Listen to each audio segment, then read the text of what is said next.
Por favor, aproveitando que os irmãos estão em pé, abramos no texto da palavra de Deus, na primeira carta de Paulo aos Coríntios. Primeira carta de Paulo aos Coríntios, capítulo de número 1.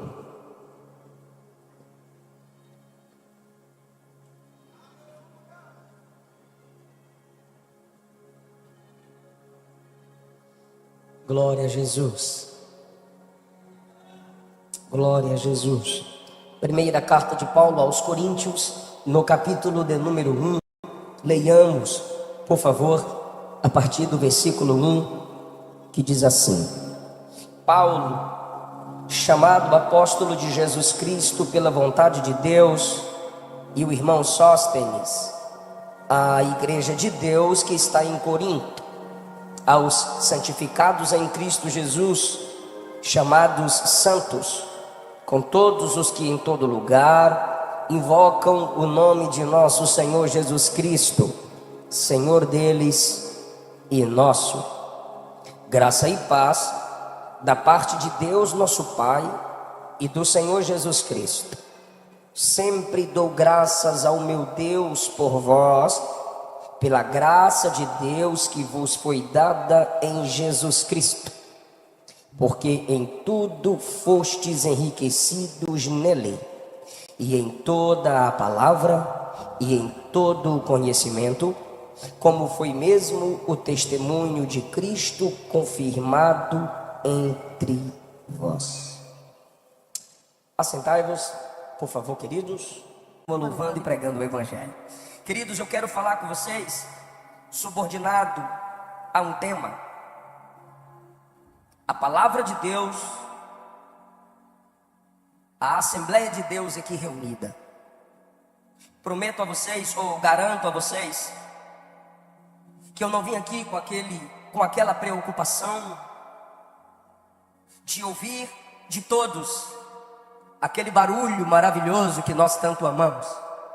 Eu sei que a mensagem que eu vou pregar aqui vai inicialmente confrontar a maioria dos corações, mas eu quero fazer isso totalmente debaixo da palavra e da dependência do Espírito. Eu não tenho idade para confrontá-los. Há ministros de Deus aqui que o que eu tenho de vida, eles têm de ministério. Isso não é uma afronta, mas é a palavra que confronta qualquer pecador que a lê, porque ela é santa, ela é perfeita e nós somos falhos.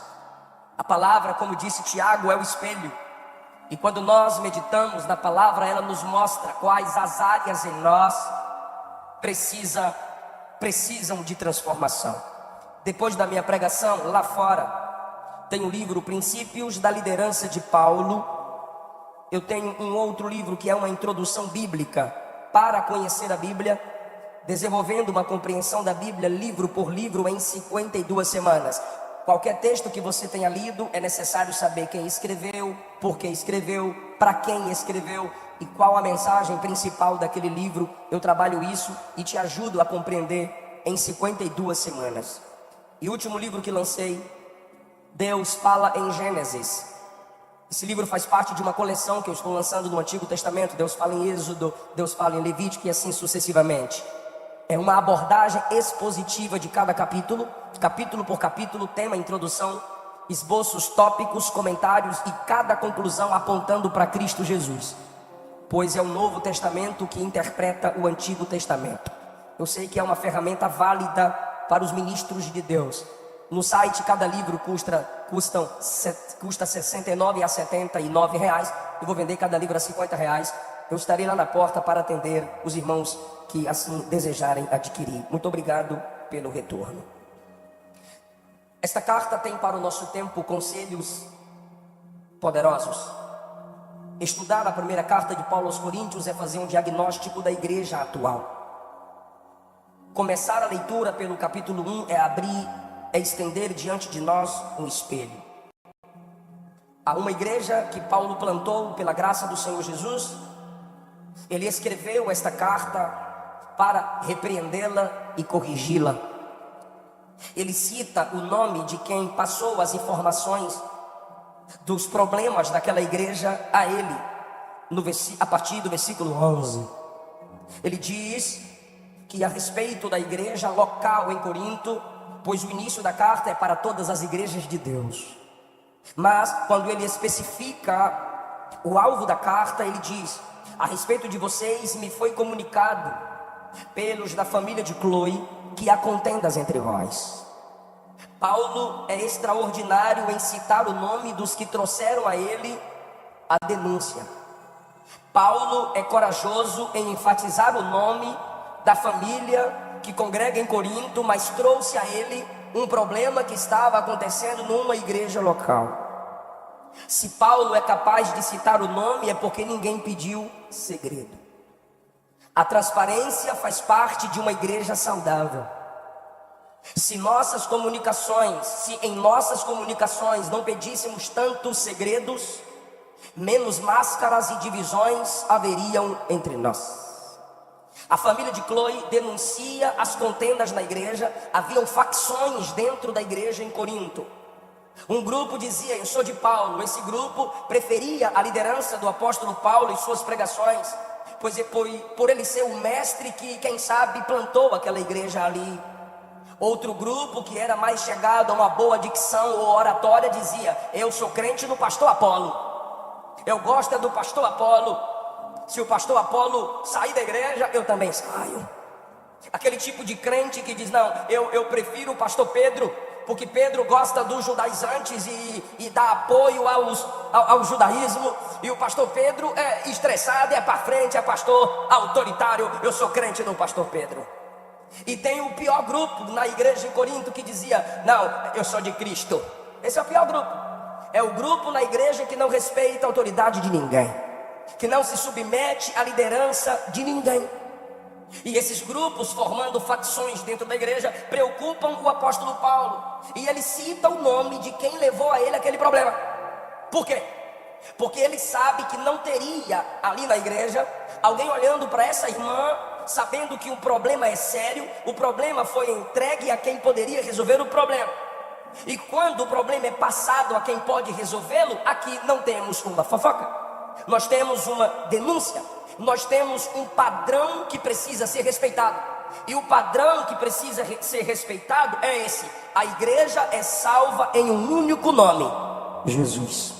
Na igreja, o único nome digno de glória é o de Jesus. Esse é o padrão. Mas a igreja, com suas facções, estava abaixando o padrão. A irmã Cloe, que é uma mulher de relevância naquela igreja local, passa a Paulo os problemas na igreja. E Paulo pode escrever para resolver o problema. O que é isso? Amor pela obra. O que é isso? Manter o padrão. Isso não é fofoca. Fofoca é quando você fala para um, fala para outro, fala demais, não faz nada para resolver o problema. É quando você vai levando para quem não tem capacidade, para quem não tem sabedoria, para quem não é líder, para quem só vai divulgar os escândalos da igreja. E esse tipo de gente fofoqueiro ainda vai para o Facebook: eu falo mesmo porque eu sou profeta. Você não é profeta, você é fofoqueira, você é fofoqueiro. Por quê, pastor? Porque quem ama a igreja fala para quem pode resolver o problema na igreja local.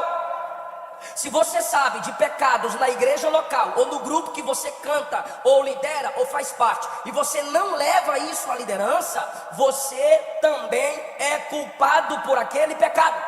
Você será responsabilizada e responsabilizado pelo esfriamento do culto. É princípio, é padrão, e a gente não pode quebrar tal princípio, nem baixar o padrão. A Bíblia diz em Gênesis 37, quando os irmãos de José faziam obras erradas, pecaminosas, José não saía falando para as servas da casa. José trazia a notícia para o pai, porque o pai os chamava na mesa e os corrigia. Segundo Reis capítulo 6, a Bíblia diz que quando o rei da Síria montava acampamento para atacar Israel, Eliseu não saía falando para os discípulos dos profetas. A Bíblia diz que Eliseu procurava o rei e dizia: evita passar por tal e tal lugar. Para que Eliseu ia falar para quem não poderia resolver nada? A gente precisa amar a igreja ao ponto de denunciar os faltosos nela para quem pode resolver. No capítulo 5, Paulo pergunta: não tem um sábio entre vós? para vocês ficarem levando os problemas de vocês para ímpios julgarem? Uma igreja cheia de dons, que entre esses dons tem o dom de mestre, tem o dom de discernimento de espíritos, palavra da sabedoria, não tem ninguém capaz de ajudá-los a resolver os problemas da igreja local. Então evitemos essas facções, esses grupinhos fofoqueiros, essas demandas a partir de calúnias em nossas igrejas locais. Se você é corajoso mesmo, varão, se tu é esse macho mesmo da internet, YouTube, procura a diretoria, procura o conselho teológico da igreja, procura quem pode resolver o problema. A irmã vai procurar alguém mais sábia, uma irmã mais sábia, para tentar resolver os problemas da igreja local. Tito, capítulo 2, Paulo instrui Tito a ensinar as irmãs mais velhas na igreja a não ficarem fofocando da vida das irmãs mais novas.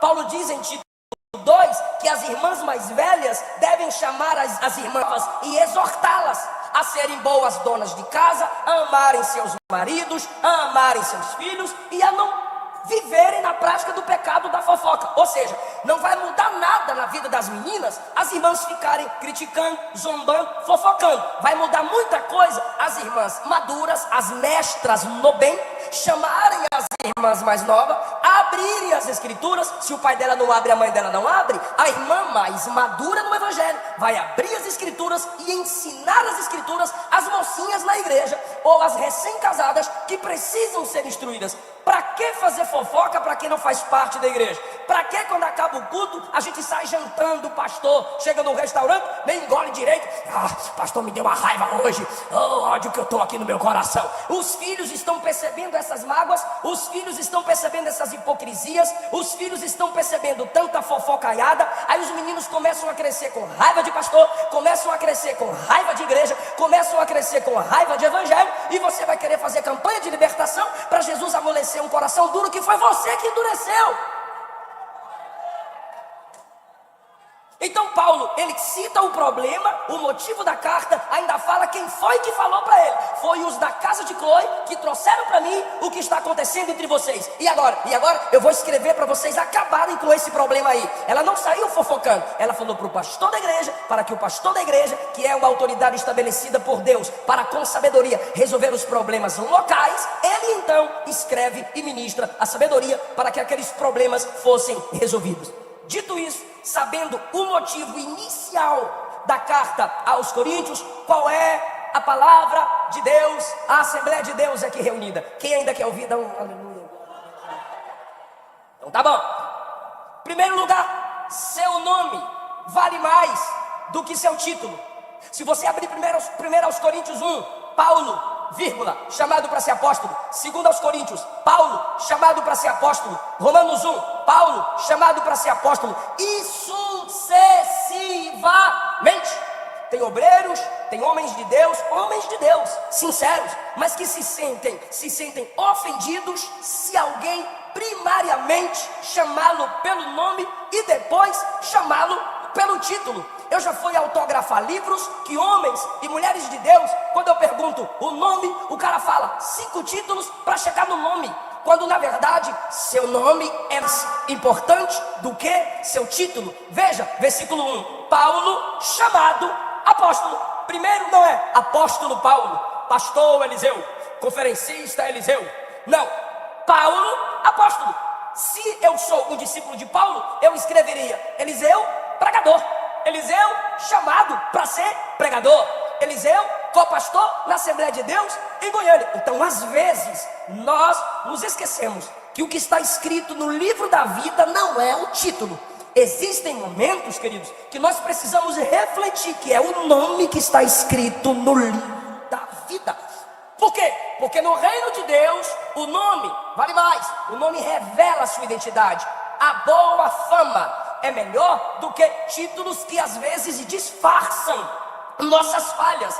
Quando nós entendemos, escute isso, quando nós entendemos que o nome vale mais do que o título, você olha para a igreja e entende que no pentecostalismo ninguém precisa de título para começar a fazer a obra de Deus. No pentecostalismo ninguém precisa de título para se deixar ser usado por Deus. Até porque aqui cargo ou título para trabalhar. no reino de Deus e no pentecostalismo se recebe o cargo, se recebe o título, quem já trabalha, quem já exerce funções no reino de Deus, porque todos somos servos uns dos outros. Então me entenda, deixa eu facilitar isso aqui. No pentecostalismo, pelo menos não deveria existir o crente de banco. Isso aqui os reformadinhas podem criticar do jeito que quiserem. O pentecostalismo tem essa identidade. Nós não temos essa falácia de crente de banco, porque ainda tem alguns infiltrados entre nós que não conhecem a função do pentecostalismo. Por que nós valorizamos a doutrina do batismo com o Espírito Santo ou no Espírito Santo, que é o empoderamento para o serviço missionário? Aí você vem para o nosso meio, busca o batismo, busca o dom de línguas, recebe o dom de línguas. Antes de receber o dom, tu dava glória alto. Antes de receber o dom, tu jejuava. Antes de receber o dom, tu chorava, buscando receber de Deus. Aí depois que recebe o dom, o máximo que faz é sentar na poltrona da igreja, labalai, acaba o culto, nada faz. Aquele tipo de crente que vem para o culto, canta cantor, prega pregador, que daqui a pouco para casa eu vou. Não, meu irmão, aqui ninguém é tão cheio que tenha tudo, ninguém é tão vazio que não tenha nada. Todo crente aqui tem uma chamada, todo crente aqui tem uma função. Nós não somos católicos que separamos o clérigo dos leigos, não. Depois da reforma protestante, a igreja é o sacerdócio real.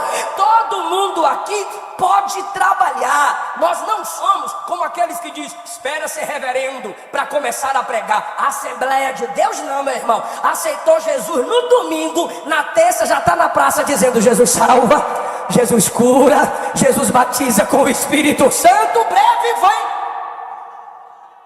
Agora, tem gente dizendo, quando eu receber meu título, aí eu trabalho. Já tem gente fazendo biquinho, é porque a palavra está chegando aí. Quando eu receber meu título, aí eu apareço. Quando eu ser reconhecido com meu título, aí eu vou ajudar. Não, menina, não. Você pode pastorear corações sem ter título de pastor.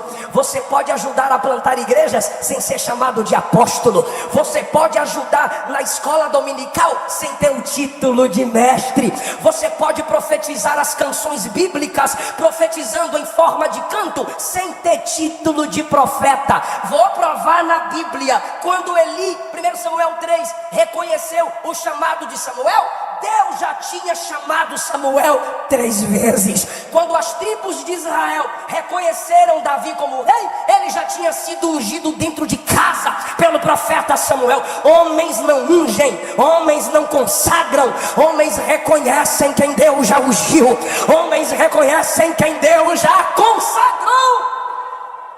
Aleluia! Quando a igreja de Antioquia, em Atos 13, e a igreja de Jerusalém, Atos 9 e Gálatas 1, reconheceu o ministério de Paulo, ele já pregava, ele já cuidava da sua igreja local. Então, pelo amor de Deus, irmão, tu quer ser reconhecido, tu quer ser visto, e não vem com essa onda que eu não preciso ser reconhecido por ninguém. Se tu tem chamada, se tu tem talento e está na obra de Deus, está no reino de Deus, não há problema algum em ser reconhecido. Paulo disse, dai honra a quem tem honra. 1 Samuel 3, a Bíblia diz, entendeu Eli que o Senhor chamava Samuel. Então, o fato de você ser reconhecido não é algo desprezível, mas se a igreja do Senhor não entender que ela precisa imitar o apóstolo Paulo em primariamente cuidar do seu nome, cuidar do seu caráter, cuidar da sua reputação, o título, o reconhecimento humano virá como consequência do trabalho que você já se dedicou a realizar na obra do Senhor. Quem entendeu isso aqui? Fala alguma coisa para Jesus, porque Ele merece. Em segundo lugar, a segunda lição, a palavra, a igreja de Deus aqui reunida é: o evangelho é exclusivo, mas a sua igreja local não pode ser exclusivista. Repito, o evangelho é exclusivo, mas a sua igreja local não pode ser exclusivista. Se não, vejamos, versículo 2, Paulo e o irmão Timóteo escreve à igreja de Deus em Corinto, aos santificados em Cristo Jesus, chamados santos. Agora ele abre o leque não é só para a igreja em Corinto. Ele abre o leque com todos os que em todo lugar invocam o nome de nosso Senhor Jesus Cristo. Olha a conclusão: Senhor deles e nosso. Paulo poderia dizer Senhor nosso e deles, mas Paulo não é exclusivista. Ele diz: a carta é para a igreja em Corinto, chamados santos, santificados em Cristo, para todos aqueles que em todo lugar invocam o nome do Senhor. Senhor deles, primeiro deles, depois nosso. O que é evangelho exclusivo e o que é igreja local exclusivista? Evangelho é exclusivo. Esse evangelho inclusivo de igreja gay, tudo mentira.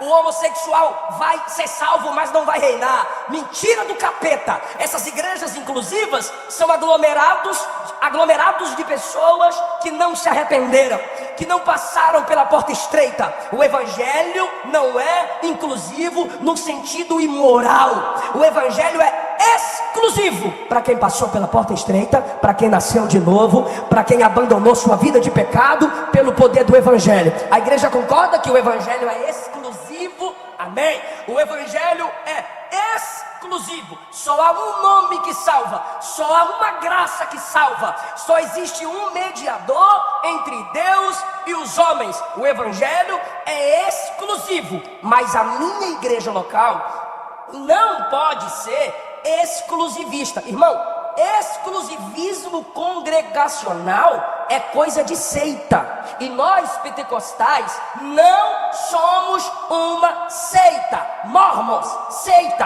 porque o fundador daquela igreja diz que o anjo, o mensageiro, apareceu a ele e ele perguntou: onde eu congrego? E o mensageiro disse: em nenhuma igreja, porque todas estão caídas. Você precisa inaugurar a sua igreja. Seita, adventismo, seita. Todas as igrejas são Babilônia. Só a nossa igreja do sábado de Ellen White é a igreja verdadeira. Não é o Espírito Santo que é o selo de Deus, conforme diz Efésios 1. É a guarda do sábado. E o espírito de profecia é aquele dom máximo, a luz maior que estava na falsa profetisa Ellen White. Então você quer ser salvo de verdade só dentro da nossa igreja. Eles podem mentir para você, mas lá na igreja local, dentro de 4 paredes, só eles são a igreja verdadeira e todas as outras são Babilônia. Veja, é característica de seita. Catolicismo romano, seita. Eles dizem: todas as igrejas protestantes são falsas, a igreja verdadeira somos nós, a mais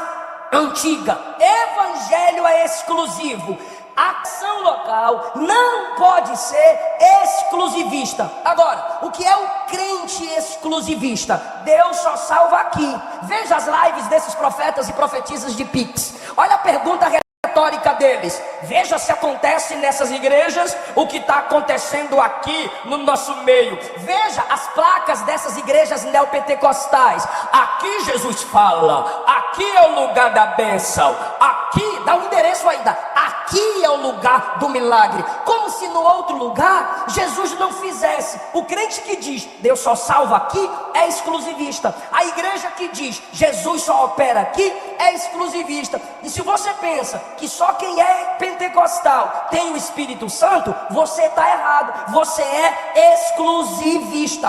Pastor Jonas Madureira, pastor calvinista, silenciando esses reformodinha de net, ele disse: pega esses teólogos de net calvinistas, coloca dentro de uma jaula para serem amansados, porque não sabem o que é uma teologia verdadeira. Pastor Arival Dias Casimiro, alguém perguntou a ele, teve a audácia de falar em forma de pergunta: os assembleanos são nossos irmãos? Ele, calvinista, maduro e bíblico, disse: sim, são os nossos irmãos. A única diferença entre eles e nós é que nós enfatizamos, é que eles enfatizam, os dons espirituais. Mas tem um grupinho de net crente, youtubobo e reformodinha que pensa, porque leu metade do livreto de Lutero Escravos, pecados, pensam que já tem capacidade de despentecostalizar as Assembleias de Deus, mas essa obra não é obra de homem, essa obra é fruto do poder do Espírito Santo. Então entenda, irmão,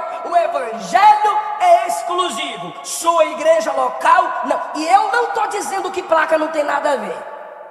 Não vem com esse modismo, o que salva não é placa. Tá, claro que o que salva não é placa, mas dizer que placa não tem nada a ver, tem tudo a ver, meu irmão. Pela placa tu sabe se a igreja é rebelada ou sincera. Pela placa tu sabe se tem história com Deus ou não. Pela placa tu sabe se é seita ou se é evangélica protestante de verdade. Não vem com essa onda pra cá não. Claro que Paulo não diria de qualquer igreja, Senhor deles e nosso. Por exemplo, Paulo não diria do catolicismo romano idólatra, Senhor deles e nosso. Até porque o negócio deles é a senhora, o negócio deles é papa, centralizados em homens. E Paulo diz no capítulo 1, a partir do 12, que a igreja não poderia se centralizar em homens. Então essa igreja, ou dessa igreja, Paulo não diria Senhor deles. Paulo só diz Senhor deles. Olha o que diz o versículo 2: igreja de Deus, santificados em Cristo, chamados santos, que invocam o nome de nosso Senhor. A senhora merece respeito, mas só o Senhor merece adoração. Aleluia! A palavra do Senhor, então nessa noite, aos senhores e senhoras que estão me escutando vocês, nós precisamos lembrar que a igreja é como uma arca que permite a entrada, mas também permite a saída. A pomba saía, voltava, saiu e não voltou mais. E a arca continuou sendo arca, Noé continuou sendo Noé. Josué capítulo 1, Josué permitiu que a tribo de Rúben, Gade e meia tribo de Manassés deixassem a congregação e retornassem para o local onde eles queriam se juntar aos seus. Existem pessoas que vão sair da nossa denominação e vão a uma igreja séria e bíblica, e nem por isso vão deixar de ser os nossos irmãos. Não deixe sua tristeza apagar de sua memória a soberania de Deus. O que eu estou dizendo com isso? Ele é soberano com quem chega, Ele é soberano sobre quem sai. Quem está no controle do seu ministério não é seu sentimento, é Deus. Então, ao invés de se preocupar, pastor, obreiro, líder, gastar suas forças, energias, adoecer por causa de quem foi, cuida de quem ficou, valoriza quem Deus deixou do seu lado. Alguém está entendendo essa palavra, irmão? É desse jeito que acontece, e Ele vai tratando a nossa alma. Você pode discordar sem deixar de amar, porque o amor à instituição não pode anular o mandamento de Jesus de amarmos uns aos outros, irmãos em Cristo, João 13, como Ele nos amou. Fica tranquila, fica tranquilo. Você não precisa amaldiçoar quem sai, você não precisa ameaçar quem sai. Já está debaixo de maldição quem vive debaixo de pecado. Já não tem a bênção de Deus quem vive em rebeldia. Deus não nos estabeleceu para decretar juízos sobre esse tipo de coisa. A igreja disciplina, a igreja exclui, mas não vai ficar amaldiçoando ninguém. Por quê? Porque se vão 2, vão 10, Jesus pode mandar 100, 1000, 2000, a obra não vai parar de crescer. Agora, você olha para uma igreja que está abrindo, nega a trindade? Não, é verdadeira. Você olha para aquela igreja que se abriu, nega a divindade de Jesus? Não nega, é verdadeira. Aquela igreja nega que a Bíblia é a palavra de Deus? Nega, então é falsa. Aquela igreja nega que Jesus breve vem? Nega, então ela é falsa. Ou seja, são pontos cruciais da fé. Se a outra igreja não nega pontos cruciais da fé, então a gente pode falar como Paulo, Senhor deles e nosso. Aleluia. Meu desejo é que o Espírito Santo sare o nosso coração. Eu, como co-pastor na Assembleia de Deus Central em Goiânia, eu sei da dor, eu sei da angústia que é perder alguns para alguns tipos de igreja e alguns tipos de pessoas. Mas se você já leu, se você já meditou em João capítulo 16, João capítulo 17, você percebe Jesus deixando claro que dentre os discípulos dele se perdeu. Se até no meio dos discípulos de Jesus teve gente que se perdeu, tu pensa que tu é a quarta pessoa da divindade de três que não vai perder ninguém, irmão? Em João capítulo 6, Jesus está pregando um duro sermão e começaram a virar as costas para Jesus. Ele olhou para os 12 e disse: vocês também não vão embora não? Ainda disse: para quem iremos nós? Só tu tens a palavra de vida eterna. Aleluia! Se você conectar Atos 1 com 1 Coríntios 15, talvez Jesus tenha ali se apresentado na mesma hora para mais de 500 irmãos. Só que 10 dias depois da ascensão de Jesus, só tinha 120 orando. Imagine Pedro preocupado: cadê esses crentes? Cadê a maioria? Só sobrou 120. A minha igreja já começou perdendo esse tanto de membro. Deus não me chamou. Minha véia me dá um remédio de dor de cabeça. Meu ministério já está fracassado. Olha o tanto de gente que virou as costas. Foi Jesus sumir, o povo sumiu, só sobrou 120. Não. Sobrou 120 orando, Pedro está junto. Sobrou 120 clamando, Pedro está junto. Quando foram falar mal dos 120, Pedrão se levantou: vou proteger meus 120. Eles não estão bêbados como vocês pensam. Isso aqui é a profecia de Joel. E acontecerá que nos últimos dias derramarei do meu espírito sobre toda a carne. Eles estão cheios do Espírito Santo. Defenda quem ficou, valorize quem ficou. Deus cuida do seu ministério. Estou sentindo a presença de Jesus nessa palavra. E o resultado, pastor, é que Pedro pregou um sermão cristocêntrico: vida, morte, ressurreição e glorificação de Jesus. Quando Pedro acabou de pregar o sermão, feliz pelos 120 que sobraram, não foi o pregador que fez o apelo para os pecadores. Pedro estava pregando e os pecadores fizeram apelo para o pregador. O que é que a gente faz, pastor Pedro, para receber o Cristo que você está pregando? E essa igreja vai dar um glória lindo agora. A igreja que tinha perdido, ou melhor dizendo, a igreja que só sobrou 120, agora aumentou o número para quase 3.000 crentes de vez.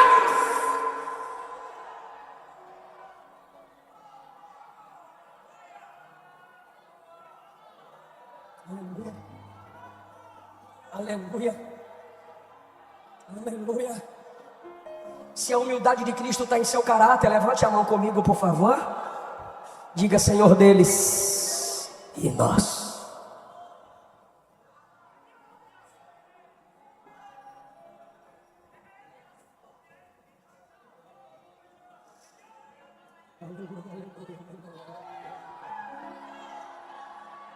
Jesus está sarando o coração de líderes aqui.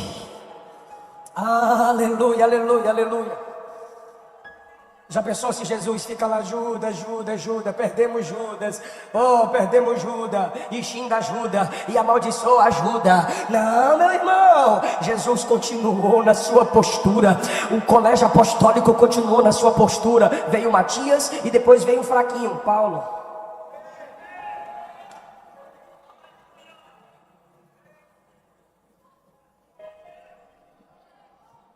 Penúltimo lugar, a palavra de Deus, a Assembleia de Deus aqui reunida é: seja ministro da graça. Paulo exorta a igreja a partir do versículo 11. Mas o mesmo Paulo que exorta a igreja é ministro da graça sobre ela. Esse é o penúltimo ponto, a gente já encerra. Versículo 3, graça e paz da parte de Deus. A igreja estava em contenda, então aquela igreja precisava de paz. Mas a igreja só vai ter paz se ela receber de Deus a graça, porque é a graça de Deus que capacita a igreja a ter paz.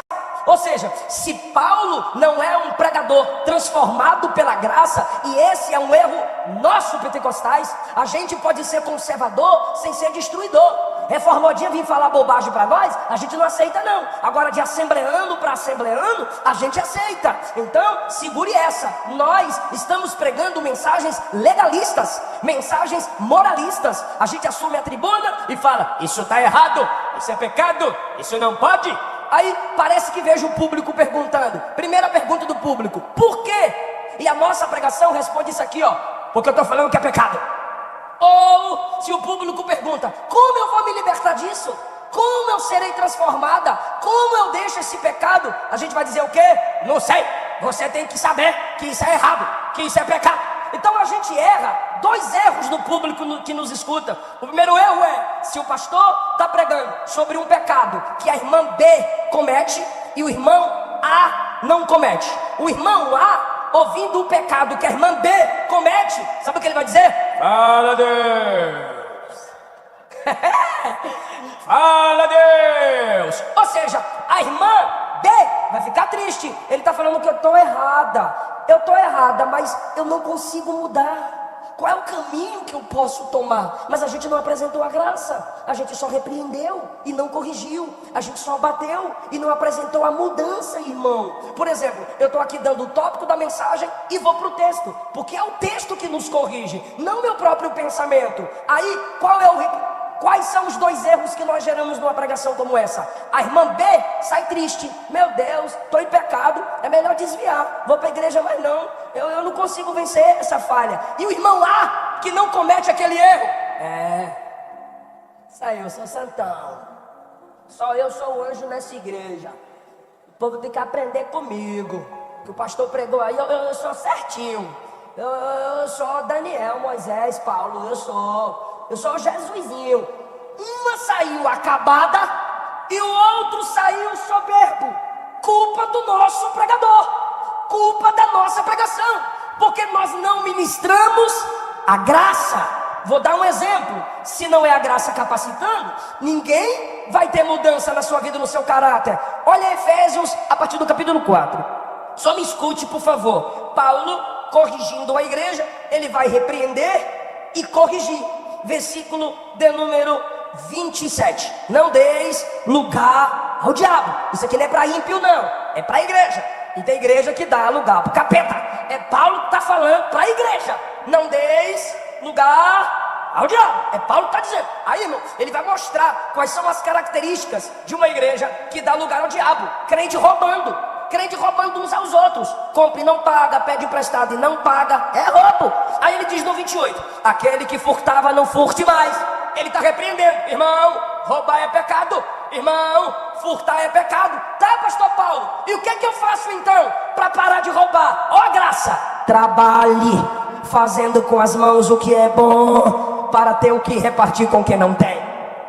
Olha a sabedoria do apóstolo Paulo, versículo 29. Não saia da vossa boca nenhuma palavra torpe. Meus irmãos, as irmãs estão me falando que os maridos estão xingando muito, os pais estão me dizendo que os adolescentes e jovens estão cheios de gírias e palavrões. Isso é pecado, hein? Pininim, pininim, pininim. Isso é pecado, hein? Olha pra cá, cala a boca aí. Isso é pecado, hein? Se ficar falando palavra torpe, vai pro inferno. Se falar palavra torpe, tá debaixo de maldição. Se falar palavra torpe, não tem unção. Aí o jovem: meu Deus, então como é que eu falo? Como é que eu mudo? É só olhar pro texto: não saia da vossa boca nenhuma palavra torpe, só a que for boa para promover edificação e de graça para quem ouve. Ah, irmão, olha o versículo 31. Versículo 31: toda amargura, ira, cólera, gritaria, blasfêmias, malícia seja tirada de entre vós. Como que isso vai ser tirado de entre nós? Ele fala no 32: perdoando-vos, sendo misericordiosos e sendo benignos uns com os outros, como Deus vos perdoou em Cristo. E continua o capítulo 5, versículo 3: prostituição, impureza, avareza não é nem para ser motivo de assunto nos grupos de vocês, nem torpeza, nem parvoíce, nem chocarrice, antes ações de graças. Aí a igreja está perguntando: pastor Paulo, se prepara para dar um glória lindo se tu ama as escrituras. Pastor Paulo, como é que a gente consegue vencer essas palavras de prostituição, impureza, avareza? Está lá no versículo 18: enchei-vos do Espírito Santo. Paulo não apenas aponta o erro da instrução. Lembra do anjo mostrando o céu para João? O anjo mostrando o céu para João. Oh, céu lindo, maravilhoso. Oh, que lugar chique. O irmão João empolgou tanto, irmão, que se prostrou diante do anjo para adorar o anjo. Meu Deus do céu, João, você está no céu, tu vai pecar no céu, João. João, tu vai cometer idolatria no céu, João. João caiu de joelho diante do anjo. Aí o anjo olha para João com o evangelho da graça. Primeiro repreende, não faz isso. Repreensão. Só que agora ele mostra o caminho para João. Adora a Deus. É desse jeito que a gente apresenta uma mensagem transformadora. E eu confesso, os senhores lembram quando eu já preguei na igreja dos senhores? E eu preguei muita mensagem moralista, muita mensagem legalista, aprendendo os textos de Paulo, estudando os textos de Paulo, ao ponto de escrever um livro. A minha mensagem foi ressignificada. Sabe por quê, irmão? Os senhores não podem, não devem nem tentar discipular o coração de quem Jesus não converteu. Se a graça não transformar, se a graça não é pela minha voz, pela sua dicção, pela sua oratória. Por isso que Paulo, sabendo dos problemas que há na igreja, ele diz: a graça e a paz do Senhor esteja com todos vocês. Último lugar, vou deixar vocês em paz, oh glória. Último lugar, o versículo de número 4. Antes que você leia, eu estou achando legal vocês acompanhando o texto. Antes da gente explanar o versículo, vou fazer uma pergunta só para quem lê Bíblia. Pelo amor de Deus, se tu não lê Bíblia, não passa vergonha não. Vou fazer uma pergunta só para quem lê Bíblia. A igreja em Corinto tinha problemas, sim ou não? Era uma igreja difícil de lidar e liderar, sim ou não? Sim, uma igreja, apóstolo Paulo, cheia de facção. Uma igreja que Paulo chamou de que tinha crentes carnais. Uma igreja cheia de crentes imaturos, briguentos, soberbos, cachaceiros. Se fossem uns crentezinhos de hoje, não quero mais ir para a igreja não presta, né? Bebezinho que está pensando que igreja é berçário e que Jesus é babá, totiste. Igreja é todo mundo pecador e problemático. A igreja está cheia de problema. E um dos motivos da igreja estar cheia de problema é você estar congregando nela. Versículo 4: sempre dou graças a Deus por vós.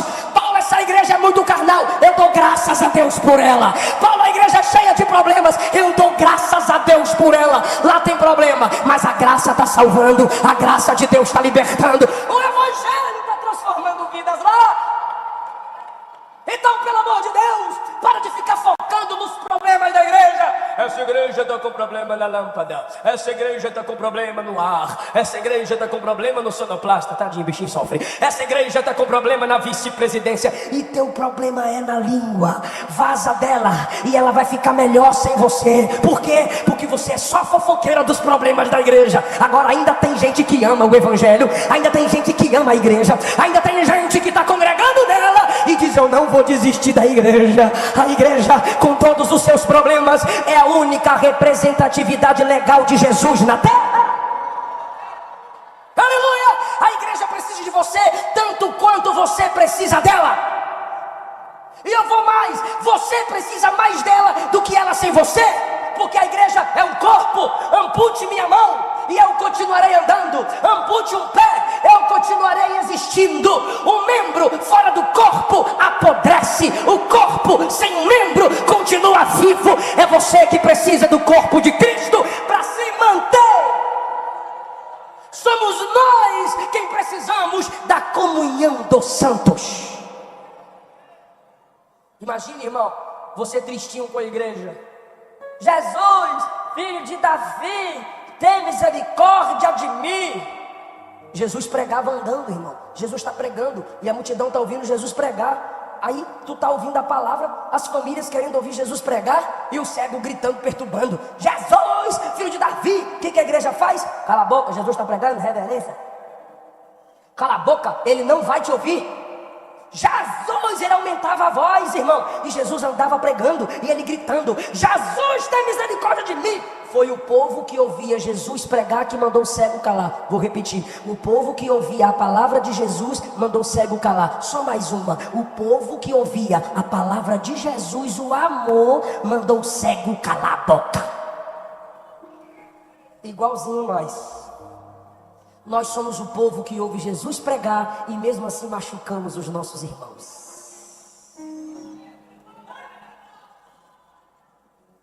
E aí, já tem desigrejado aí na live. É isso mesmo que vocês são. Vocês machucam nós. Então continua o texto, desigrejado. Jesus parou.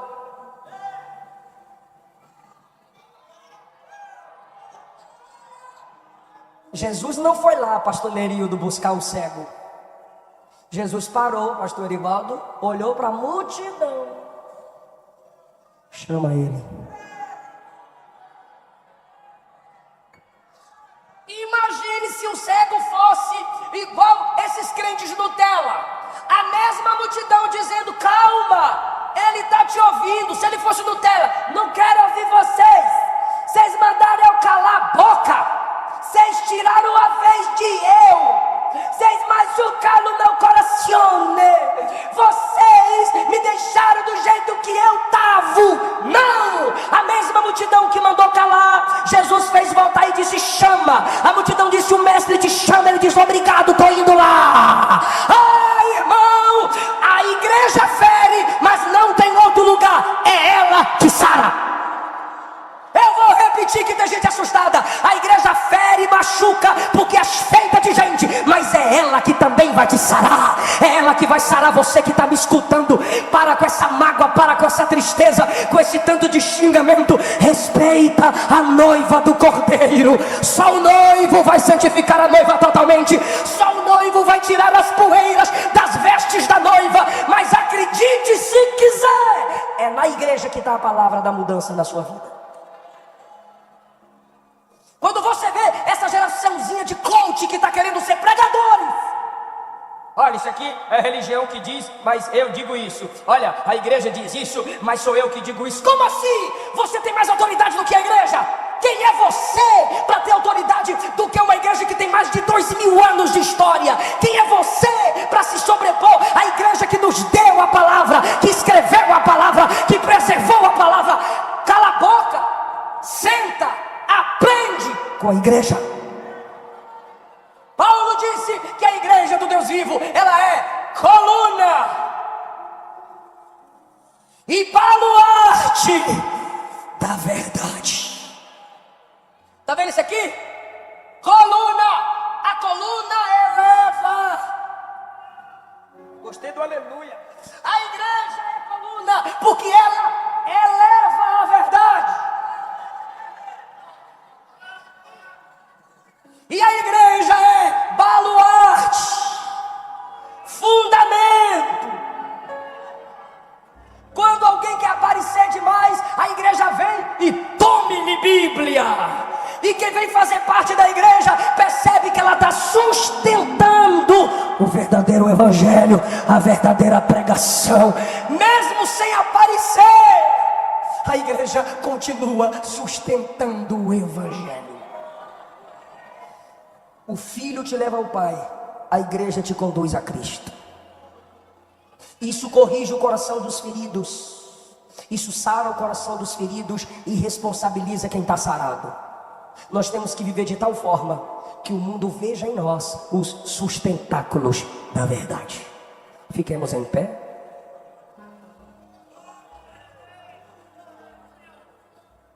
Oh meu Senhor, dá-me mais gratidão.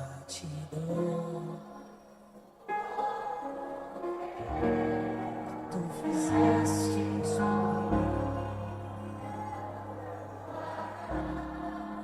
Depois do coro desse hino, cantou Eri Milton.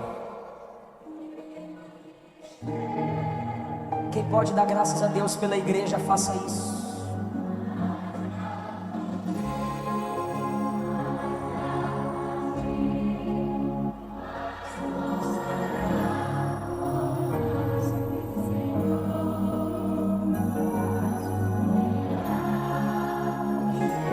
Eu te louvo pela igreja. Eu te louvo pela sua igreja. Eu te agradeço pelo seu povo. Levante a mão mais alto um pouquinho só e glorifique a Jesus pela igreja dele.